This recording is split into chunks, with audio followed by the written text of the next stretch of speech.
Counsel, could you start by, after your appearance, telling me whether I've pronounced your client's name correctly?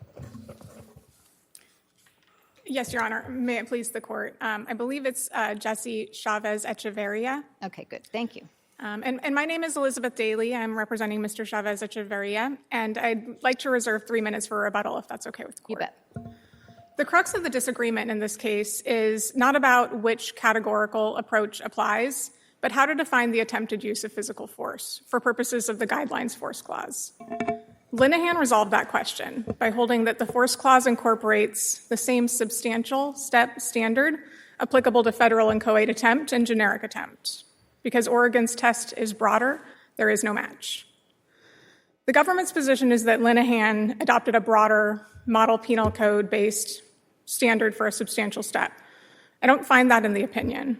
Linehan took its substantial step definition directly from precedent articulating the probable desistance test. Can I interrupt you there, because I think we're going to spend the whole time talking about this much about Linehan, right? And it seems to me that this case is a little tough to parse. I'll grant you that. And but it seems that the court starts at head note 14, where it's talking about the attempted use of physical force, and it cites Taylor. Of course, there's 3 Taylors in this area, but the most recent one. And that's looking at the traditional rule, right? The traditional rule. And then we come into the, at the top of the next page, where it has these sound bites, these quotations that are entirely consistent with the traditional test, right? The model penal code test. And then cites, I think what your problem is, it cites Getsky. I don't know how to pronounce it, Getsky. Other cases that discuss the gloss that the Ninth Circuit has put on this, right, the probable desistance test. But I'm just noticing that the court doesn't apply probable desistance, and the other problem is that the pin sites for these cases are to pages that don't discuss the probable desistance test. So I know that's kind of a long question, but those are my problems, and I wanted to put that out there so you can respond. Thank you, Your Honor. The first point I wanted to respond to is this distinction between the traditional test and the model penal code, or I think the court said that those were the same thing. No, I didn't say they're the same thing. That's what I heard. I'm sorry. No problem. I'm probably wasn't very articulate, but the Ninth Circuit has applied this traditional test for a long time. Then in Buffington, I think it's in 87, we started citing this Fifth Circuit case, and Buffington says what we mean by that general language is, and then we incorporate this probable desistance test, but we don't always apply it. So it's a little fuzzy, or at least that's what I think the state of the law is. Please correct me if you think I'm wrong. Well, Your Honor, I understood the probable desistance test to be this court's interpretation under common law of what it means for conduct to go beyond mere preparation. So I'm getting that from Getsky, where they say a defendant's conduct crosses the line between preparation and attempt when it unequivocally demonstrates that the crime will take place unless interrupted by independent circumstances. And what page is that?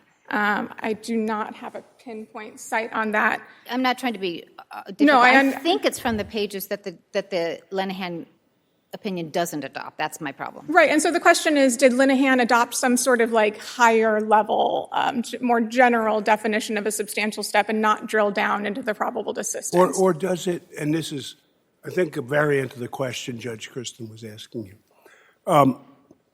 At least one way to read this case law is to say, with respect to the enumerated clause, not an issue in this case, our case law applies a probable desistance test. But with respect to the force clause, we apply the model penal code test. And at least as I look at other circuits, particularly when dealing with the statute involved in Linehan, they're not applying a desistance test. They seem to be applying a model penal code test. So I'm trying to figure out whether our case law says one test for enumerated clause offenses, but a different test for force clause offenses. I think those are what the crux of the case is about. This yes, court, thank you. Now give me a good answer. Help me. This court has only, I read the case law to say this court has only ever defined one meaning for attempt, and it's the common law meaning, and it's interpreted that to mean probable desistance. Let me ask a version of the questions you've already been asked. Would you be making the same argument, or should we come to the same result you're seeking if Linehan had not been decided? I mean, how important to your argument is Linehan, or do we get there anyway just because of our pre-existing case law? I think Linehan, the answer to both questions is yes. Linehan is incredibly important, and I think you come to the same conclusion without Linehan because it was right. But if we read Linehan as adopting the model penal code test, that poses difficulties for you, does it not? Correct. That's the government's position. I don't think there's a dichotomy that that Oregon's standard is consistent with everybody else who uses the model penal code. Oregon's an outlier in the depth to which it applies this this definition of substantial step that doesn't require as much for preparation, to go beyond mere preparation, as the Ninth Circuit has held. And I think the Ninth Circuit is more consistent with other federal circuits than Oregon is. Let me ask you to focus on the model penal code for a second. Is the Oregon test broader or narrower than the model penal code? As I read the Oregon cases, they seem to adopt the model penal code. They do, but they also go fully into the commentary, the examples that the model penal code has set out, and not every circuit that says we follow the model penal code does that.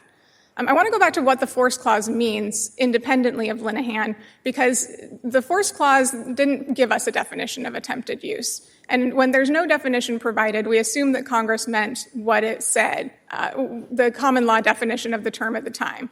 Attempt has been in federal statutes for decades, long before the reformist model penal code.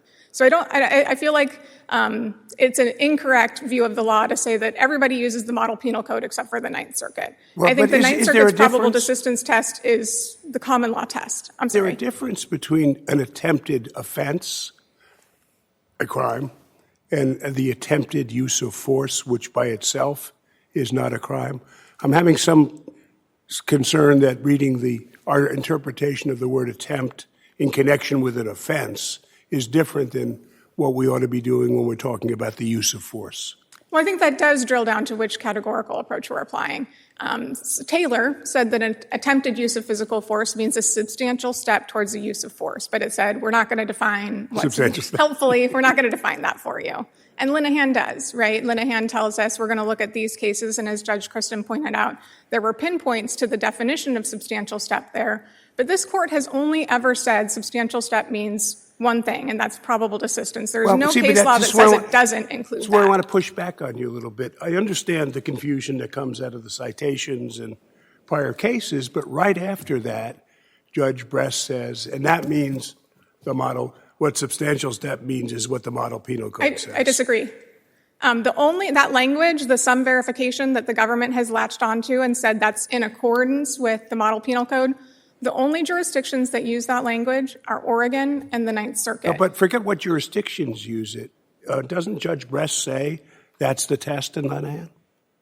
I mean, I understand that his reasoning may be inconsistent. I don't want to criticize somebody who's not here because he's citing probable desistance cases and things like that. But when he gets down to the money line, doesn't he say it's the model penal code test? No, Your Honor. There's no mention of the model penal code. The language that's used is used in Oregon, and it's used in the Ninth Circuit. Where does he apply the probable desistance test?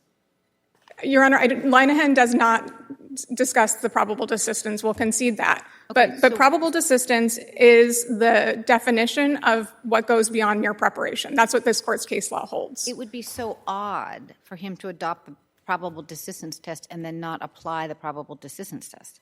I think he does apply the probable desistance test because— That's what I asked earlier. Where does he do that? Because it's part and parcel of going beyond mere preparation. And so when they discuss why Section 373 and the transportation of explosives goes beyond mere preparation, they cite Soto-Barraza, which said conduct goes beyond mere preparation when it satisfies the probable desistance test. So this is part and parcel of how this court has always defined attempt. The substantive offense. The substantial step conduct. I'm talking about for the substantive offense. For the substantive offense? Which is why Judge Hurwitz asked the question that he asked about one definition for the enumerated offense clause and one for the force clause. That's the gist of it. And substantial step has always meant the same thing in this circuit. So can I also just point out that if it's not this well-defined body of case law we have, then what does it mean? And I don't think the government has provided us an answer, and I don't think interpreting it to mean something that Linehan never said would tell us, so what does go beyond mere preparation? This is going to take you over time, and our presiding judge will, I'm sure, accommodate whatever you need. But the Ninth Circuit is unusual in having its probable desistance test. The other circuits, I don't think, have it. So I don't think that's true either. And that certainly goes beyond what's been briefed in this case. But I was looking this morning for other circuits using probable desistance, and I found a number of circuits that do apply that test. And again, that hasn't been briefed. I wonder if that would be as appropriate for supplemental briefing. In force clause cases. As opposed to substantive offense cases. It goes beyond the briefing in this case, so I don't think I'm prepared to answer that. Okay, I mean, that's my... I don't know of one, in case it's helpful, I don't know of one that does this in a force clause context, only for substantive offenses. And that's the Your Honor, I distinction. guess my answer to that is that it's the conduct, and substantial step is what Taylor tells us is the conduct, so the court has to define substantial step. Do you want to, well, actually, you're over time. I am over time. Okay. which I did. No problem. When you come back, we'll put a minute on the clock. I appreciate that. Not at all. We'll hear from opposing counsel, please.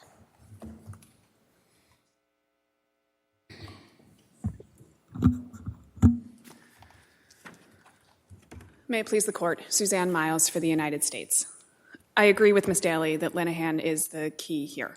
And Well, she didn't quite say that. She said we'd get to the same answer without Linehan. well, I think Linehan is controlling. Okay. But So maybe we do disagree? Yeah, she did not say she needed Linehan. She said quite the opposite.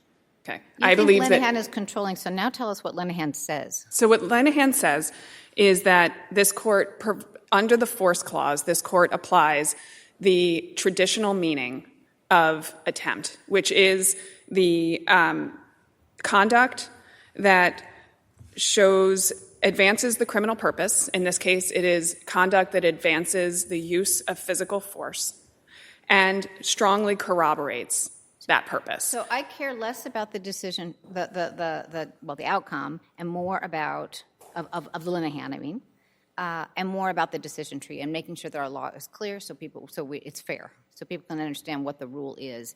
And Linehan starts by harkening back to Taylor, right? Taylor looked at it, consistent with your remarks, to a traditional interpretation, took a dictionary off the wall and said, this is, but Linehan didn't do that. It turned to our case law. Do you want to enlighten us about why we did that here, or what we should draw any conclusion from that? My understanding is that what Linehan pulled from Taylor is that when we have a legal term, we look to the legal lineage of that term. In Taylor, I agree with you, the court pulled off Black's dictionary, and if we didn't have Linehan, I would be arguing that you should be doing the same thing for attempt. Me too. And I think, so my next question is, if we had, you probably did what I did. I pulled down Black's Law Dictionary. I did. And don't we get to the same place? Pretty much we do. I mean, what Black says, and I can check it against yours, is that an overt act is done with the intent to commit a crime, but that falls short of completing the crime. Right. And It's so- essentially the Model Penal Code. It's essentially the Model Penal Code. Yeah, I think that's right, too. So then when we look at the little bit of Linehan, that causes me a bit of confusion. And in fairness, I don't think this was briefed in Linehan. 20/20 hindsight is always perfect, and other judges, I'm sure, look back at my opinions and say, what was she talking about? But here we are, and trying to figure this out. And he's made it clear that he's looking for the traditional, and the panel made it clear they're looking for the traditional test. And it's just the citation, I think. The only thing that trips me up is the citation to these two cases that use the probable desistance test. What do we make of that? Well, I think we make what Your Honor had said, is that it does go to those cases, but it doesn't go to the portion of those cases Right. that applies the probable desistance test. So there is a lot of common ground between probable desistance and the MPC, right? Both of them say that a substantial step needs to be an overt act, and it needs to strongly corroborate the intent to commit the completed crime or to commit the crime of violence. The question is, how far down that line do we need to get?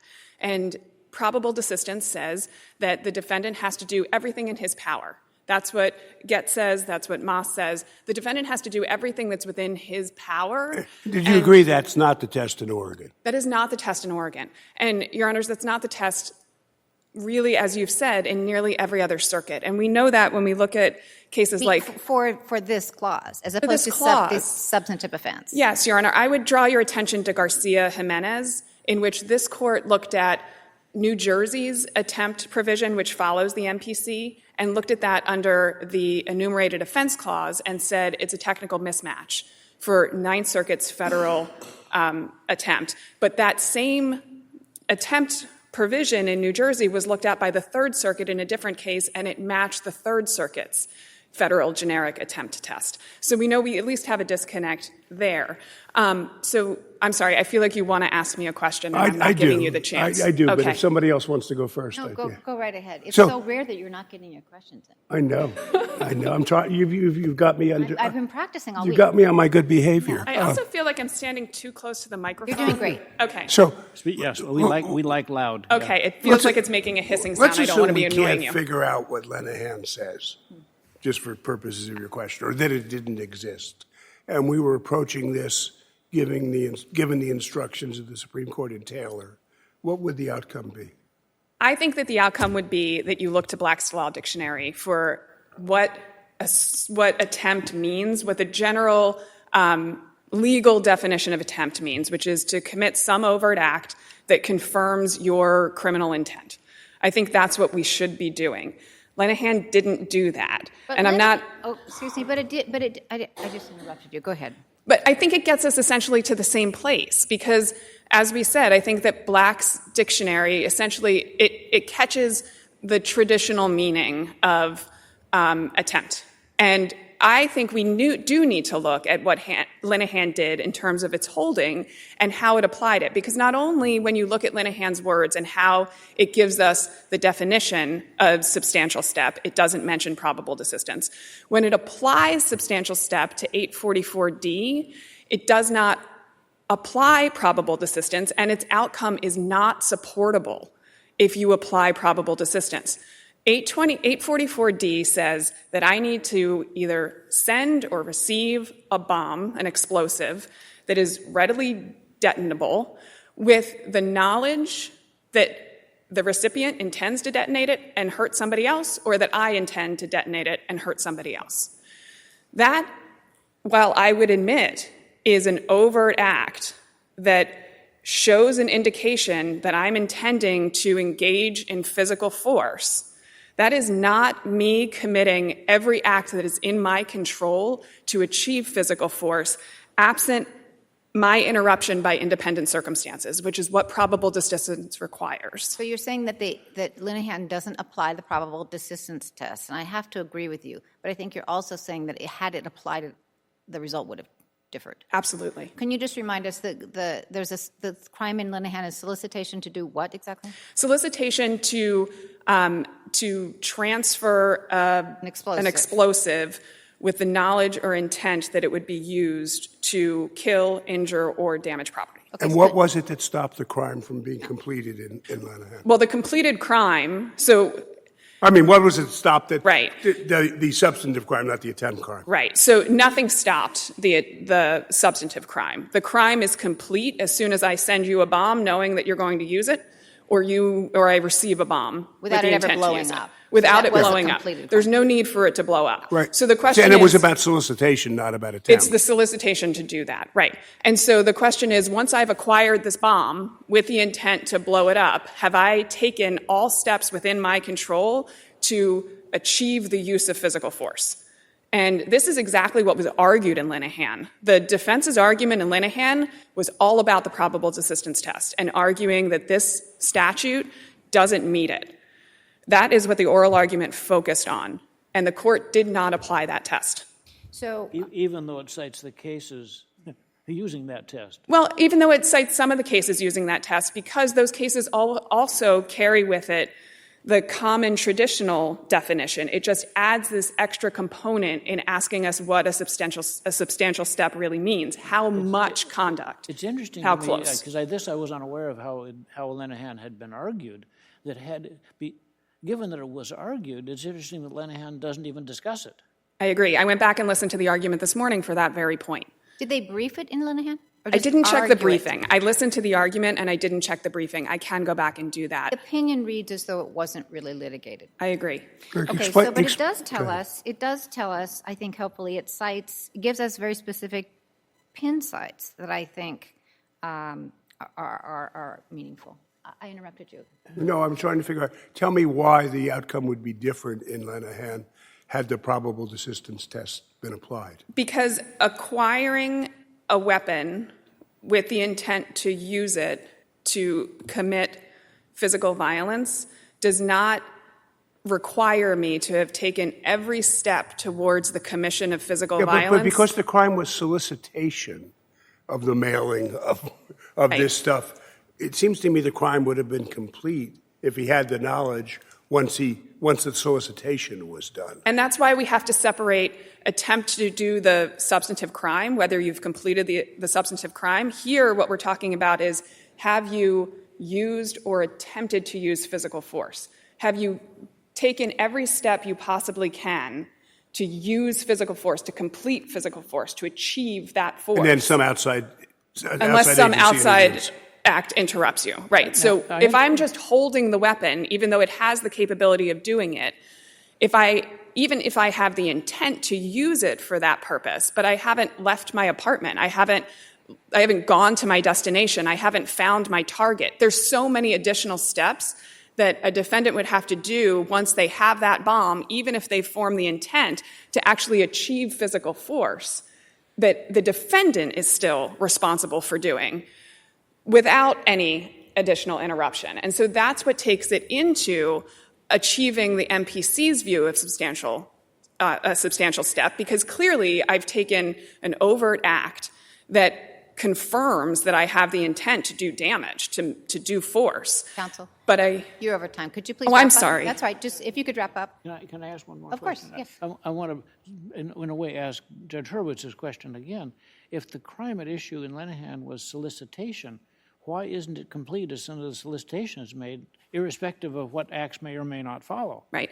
The crime... I don't understand why you're telling us that in Lenahan itself, the probable desistance test, help me out here. I will. So because the question that we're trying to answer is not, did the defendant attempt 844D?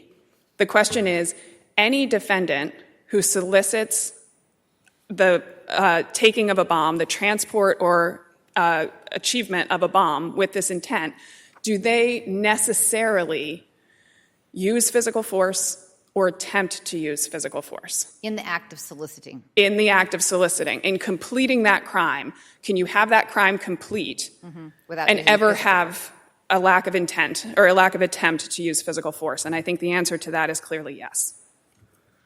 Anything further? Okay. Thank you, Your Honors. I'm so sorry for using Not your at time. all. Thank you for your patience with our questions. Madam Clerk, would you put 2 minutes on the clock, please? I know I said one, but you've had a lot to listen to. Thank you, Your Honor. I do believe the argument here has gone beyond the briefings, and so I would suggest supplemental briefing to a more targeted question. That said, I believe substantial step is what we're looking at, and this court's case law has been interpreting the common law meaning of that. And so I think that it's appropriate to interpret Lenahan as saying we're going to use the meaning of substantial step that we've always used, which is probable desistance is part and parcel of that. Responding to whether Lenahan does or doesn't apply the probable desistance test, I think the defense had a strong argument that it didn't satisfy the probable desistance test, but the court emphasizes how close the required conduct has to be. They say an explosive means something that, quote, any part thereof may cause an explosion, and they say that's critical to our decision, and they say the will be used requirement in 844D, that the explosive will be used, creates a more imminent connection to a violent aim. So I don't think you can draw too many inferences from their actual application. Again, going back to the general legal definition and whether there's a difference between the traditional definition and what this court has always applied, the model penal code is a reformist definition. Attempt has been in the criminal code of federal law for much longer than the model penal code existed. And I believe that that is the definition that the Ninth Circuit has been interpreting. So I appreciate the court's time today. Thank you. Thank you both for your advocacy. It's very excellent argument and really helpful to our decision, so we appreciate it very much. We'll take that case under advisement and go on to the next case on the calendar, which is Athey Creek Christian Fellowship versus County of Clackamas, 24-5104.